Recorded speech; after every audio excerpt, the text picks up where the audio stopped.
మాట్లాడిపోతారని చెప్పండి.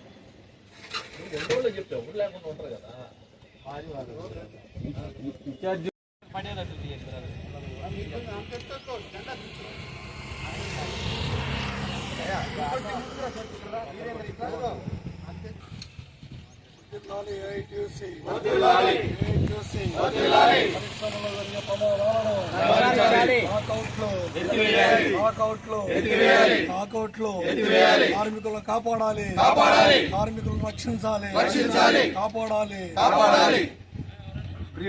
కామ్రేడ్స్ శ్రీ చక్ర సిమెంట్ కి సంబంధించినటువంటి కారంపూడిలో ఈ ఫ్యాక్టరీ ఉంది.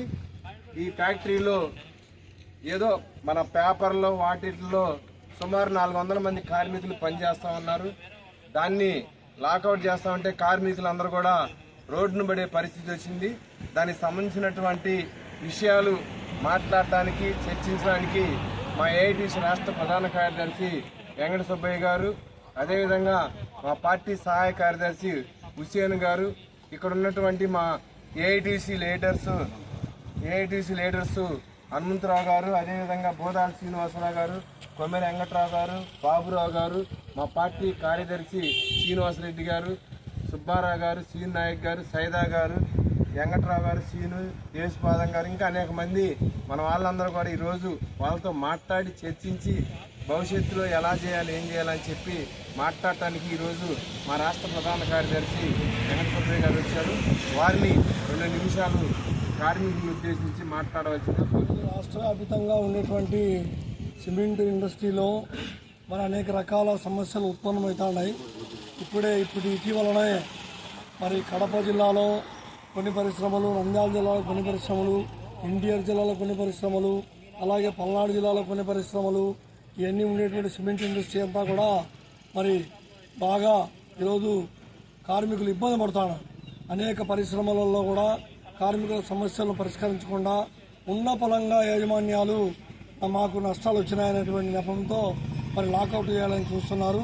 ఇట్లా లాకౌట్ చేయడం వల్ల కార్మిక కుటుంబాలు ఈదిన పడేటువంటి ప్రమాదం ఉంది. చట్ట ప్రకారంగా ఈరోజు 100 మంది కార్మికులు ఉంటే గవర్నమెంట్ నుంచి పర్మిషన్ తీసుకోవాలి.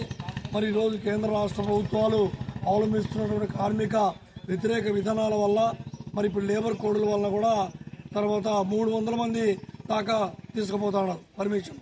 కాబట్టి దీంట్లో 400 మంది చిల్లర కార్మికులు పనిచేస్తున్నారు. కాబట్టి ఇక్కడ సేలింగ్ లేదని చెప్పేదంతా కూడా మరి పచ్చి అబద్ధము.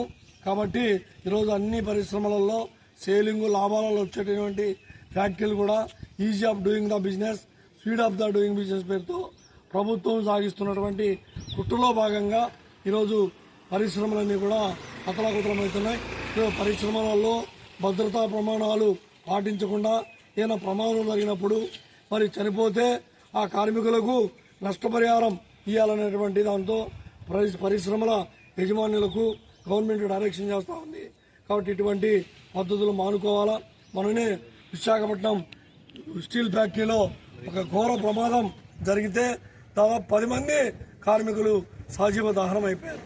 కాబట్టి వాళ్ళకు కూడా నష్టపరిహారము ₹1 కోటి అని చెప్పేసి అన్ని కేంద్ర కార్మిక సంఘాలు ముక్తకంఠంతో చెప్పినా కానీ ఈరోజు ప్రభుత్వం పట్టించుకునేటువంటి పరిస్థితి లేదు. కాబట్టి ఈరోజు పరిశ్రమలలో ఉండేటువంటి కార్మికుల యొక్క జీవన పరిస్థితులు మెరుగుపరచడానికి ప్రభుత్వం కూడా మరి రాయితీలు కల్పించాలా, యాజమాన్యం కూడా కార్మికులను సేవ్ చేయాలా, రక్షించాలా, కార్మికుల హక్కులను కాపాడాలా. ముఖ్యంగా కార్మికులను వీధుల పాలైపడి పని లేకుండా, జాబ్ లేకుండా, జాబ్ సెక్యూరిటీ లేకుండా చేయడానికి యాజమాన్యాలు పోకూడదు. కాబట్టి ఏదన్నా ఉంటే ప్రభుత్వంతో మేము కూడా